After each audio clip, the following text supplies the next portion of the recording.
What's up guys, Ahn'kahet here with another video. With the journey into Northrend only mere hours away, many of you will be dungeon cleaving to level your characters, and those choosing this route are typically focused on one thing: speed.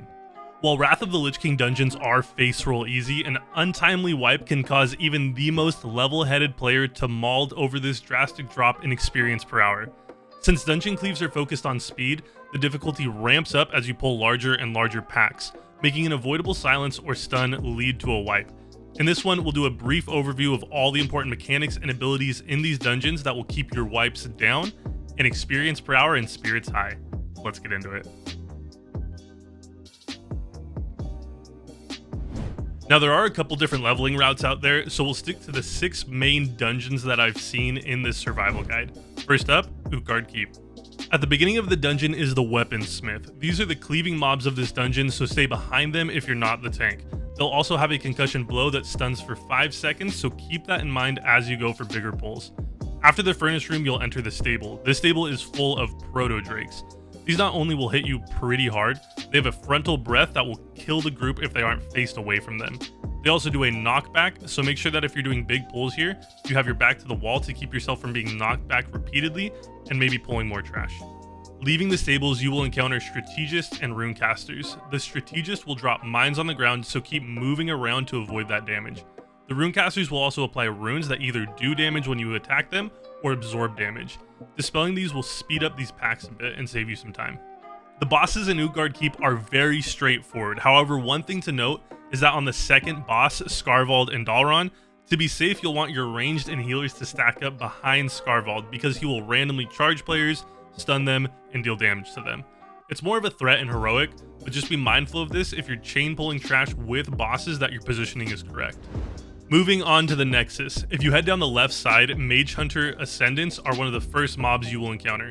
They have a lot of abilities depending on what class of mage they are, but the gist of it is that they do an AoE and a polymorph. Be mindful of these, as a poorly timed polymorph on your healer during a big pull can be deadly. In the first room, you're going to see a lot of mobs that are frozen in place. There's a mini boss actually hidden within these. He has a whirlwind that smacks pretty hard. Squishy melee will want to run out of this before the cast finishes. He also fears, so if you aren't pulling the whole room, back up a bit so people aren't feared into the next mobs. Leaving the frozen trash mob room, you will find stewards that are paired with some Mage Hunter Ascendants. They have a 10-yard AoE silence. Healers, don't be too close here, or it can lead to a wipe. After the first boss and on the platforms before the second boss are Azure Scale Binders. They do a lot of AoE damage as well as heal. Interrupt the heals and focus them down first. Along with these are Azure Enforcers, which are the cleavers in this dungeon. Paired with the cleave is Mortal Strike. Healers, be aware of this so you don't fall behind on healing, and then just make sure you face them away from the group. After this pack, you'll find Crazed Mana Surges. They're straightforward AoE mobs. They'll use Arcane Nova, which not only does damage, but it heals as well. This isn't interruptible, so kill them first. Last up for the notable trash in this dungeon are the Crystalline Protectors. It's nothing special, just note that they have a shard spray which does frontal cone damage. These are usually a part of an almost entire room pull, so be aware of your positioning. Leaving the Nexus and heading over to the creepy crawly old kingdom Ahn'kahet, Ahn'kahet Spellflingers will greet you near the entrance. They will use Shadow Blast. It's a 6-second cast ability that does 50% of the target's health as damage over the duration. This can and should be interrupted because that is a lot of damage, especially if there's multiple. Make sure you kill these first. Down the stairs, after the first boss, you will have your first encounter with Eyes of Tal'Daram. They will explode when they die, dealing damage and knocking you back. Watch your positioning so that you don't pull any unwanted mobs with that knockback. They also apply a debuff that, when dispelled, silences the dispeller for 8 seconds, which is pretty substantial and brutal. In big pulls, this is very deadly, so resist the urge to dispel when it pops up. Right in the same area are the large Bone Grinders. They're going to use Frightening Shout, which is just a fear, and Trample that does AoE damage. The damage can be pretty high when stacked with other mobs. Make sure you're aware of your surroundings so you don't get feared into more mobs. Through the little tunnel after the second boss, you're going to encounter Twilight mobs. Twilight Apostles are the healers. Interrupt them whenever they cast a heal, and they also cast Bloodlust, which you can dispel to minimize the damage going out and increase uptime. In those same packs are Twilight Worshippers. They're going to use Flame Strike. Watch your feet and don't stand in it. Avoidable damage is a no-no when chain pulling. That's it for notable trash mobs, so here's some boss tips. On the second boss and last boss, make sure you stack up. This makes it so that when the second boss vanishes and teleports, he's always in the same spot for you to kill and maximize uptime. And on the last boss, stacking up will help during the insanity phase. Every group member will have to fight an image of their party members. Whenever someone kills all 4 of their images, they're released and can help others in their group. Stacking up makes it so that you can cleave all these images down, speeding up the fight. For those running Gundrak, it's a very straightforward dungeon with not a lot of surprises. Early on, there's packs of trolls. The Fire Weavers are your mage mobs, doing AoE damage and should die first.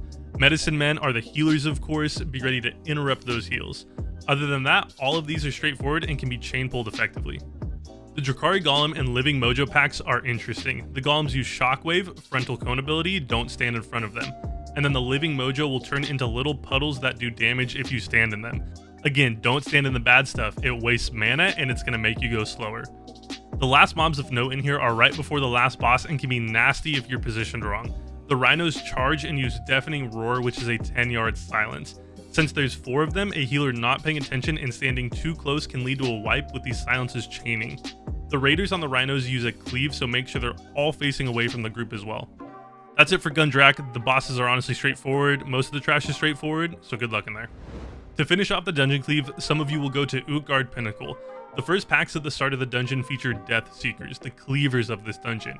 You know the drill, don't stand in front of them. And then the Seers are the healers you should watch for interrupts to speed up the kills. The Fanatics are interesting in that they don't have an Enrage, they have an ability called Fervor. All it's going to do is increase their damage for a short time. Pulling too many of these can be too much to handle, so feel it out with how well geared your healer is. After the first boss, you'll start finding Tundra Wolves. They're not super serious, but they will use Fixate, fixating on a target and they can't be taunted off. If it targets your healer in a big pack, just make sure you kill it or CC it. After the third boss are Berserkers and Dusk Shamans. The Berserkers just have Terrify, which will fear you. Be aware of that if you don't want to pull more packs accidentally. And the Shamans are of course healers. Interrupt those heals or kill them first. A couple of boss tips. The first and second bosses have long RP events. Pull the trash from outside into the first boss's room to get the RP started to save you some time. You can also go past the room and start the trash after the boss as you wait for it to spawn as well. This next strat, I actually never knew about it. I learned it from one of Subtle's videos, which I'll link in the description below. But on the second boss, you can start the RP, kill the first 2 mini bosses, and then continue on and do the third boss. The remaining 3 mini bosses will run to you and you can cleave 2 bosses down at once, saving you a ton of time. If you want a more detailed explanation of this strategy, make sure you check out that video that I'll link below. Last up, we've got Halls of Lightning. The first mobs in Halls of Lightning are the Hardened Steel Reavers, and they're the cleavers of this dungeon. You know the drill, don't stand in front of them. Just down the ramp are Stormforged Tacticians. They have an interesting ability called Arc Weld. This will be put on a player and it does damage whenever you move, so stand still if you're targeted by it. The second room here is full of Slags. They're non-elite mobs, they don't hit very hard, but what they will do is explode when they're killed. Since everything will be getting AoE'd down, melee DPS can be safe and run out before they die all at the same time, because you'll probably die. Right up the stairs from this room are Blistering Steam Ragers that use Steam Blast. Nothing serious, it's a Frontal Cone ability, so stack them up and face them away from the group. Similar to these Steam Ragers, after the third boss you'll find Stormforged Constructs that use Forked Lightning, another Frontal Cone ability to face away from the group. In this same room are packs of Stormforged Rune Shapers and Sentinels. The Rune Shapers will use Charged Flurry, spinning around and throwing axes everywhere. This does a lot of damage, especially when pulling multiple packs. Be ready to stun them or kill them as fast as you can. The Sentinels paired with these Rune Shapers will put a player to sleep for 4 seconds. In large pulls, this can be deadly if your healer is targeted, so be ready for it when it goes out. Last up, nothing too serious since they aren't part of big trash pulls. Stormforged Giants use Soul Strike, which is just a Mortal Strike ability, so be ready for some more intensive healing there. There you go, guys. A quick guide of the 6 dungeons that you could be using to dungeon cleave. Do me a favor, if you enjoyed the video or it helped you, hit the subscribe button, hit the like button, leave a comment, all that stuff. It helps the algorithm out a ton. I'm also live on Twitch throughout the week, sometimes intermittently. Twitch.tv/Ahn'kahet. Come say hi, hang out, whatever you want to do. But that's it for me today, though, guys. Thank you so much for watching. Good luck tomorrow, and I'll catch you on the next one.